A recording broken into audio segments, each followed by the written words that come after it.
समोर ठेवलेल्या नोटांमधून आणि नाण्यांमधून तुम्हाला 223 रुपीज द्यायचे. 223. 200ची एक नोट,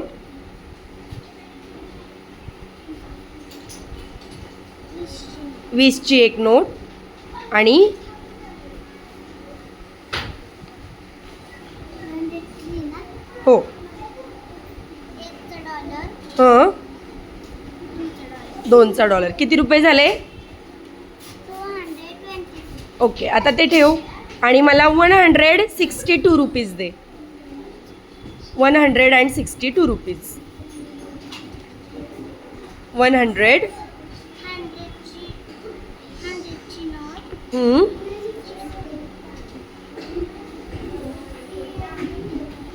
50ची नोट, हम्म, 10ची नोट, हम्म. $2. Very good.